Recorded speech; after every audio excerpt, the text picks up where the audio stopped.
તો આગળ સમાચારમાં વાત કરીએ તો ભાવનગરથી સમાચાર સામે આવ્યા છે। ભાવનગરથી સમાચાર પ્રાપ્ત થયા છે તો ભાવનગરના મહુવામાં બાલ્કની ધરાશાયી થઈ છે।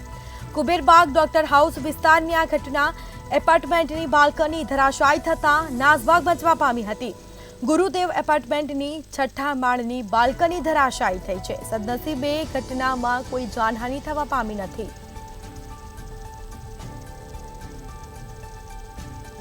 તમામ કર્મચારીઓ પણ ઘટના સ્થળે પહોંચી આવ્યા હતા। પીજીવીસીએલ અને નગરપાલિકાના કર્મચારી ઘટના સ્થળે દોડી આવ્યા હતા અને કાટમાળ હટાવવાની કામગીરી પણ હાથ ધરવામાં આવી।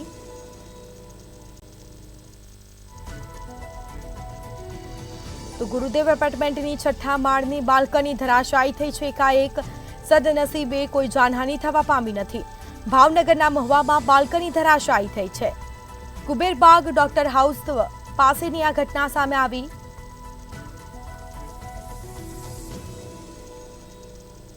તો એપાર્ટમેન્ટની બાલ્કની ધરાશાયી થતા નાસભાગ મચવા પામી છે।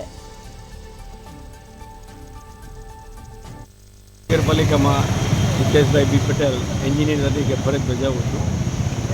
કુબેરબાગ પાસે ગુરુદેવ સ્મૃતિ નામનું બિલ્ડિંગ છે। આ બિલ્ડિંગમાં ગયા વર્ષે પણ ભયજનક સ્થિતિ આપત્તિજનક સ્થિતિમાં હોય અને ડિટોરિયસ બિલ્ડિંગ હોય। આ બિલ્ડિંગને ગયા વર્ષે નોટિસ આપી અને ચાલુ વર્ષે પણ 3 દિવસ પહેલાં નોટિસ આપેલી છે અને રહીશોને અને દુકાનદારોને હાલ સૂચના પણ આપેલી છે આ બિલ્ડિંગ ખાલી કરાવવાની અને આગળ વધશે તો સરકાર દ્વારા જે કાંઈ નિર્ણય થશે તેમાં આગળની કાર્યવાહી કરવામાં આવશે।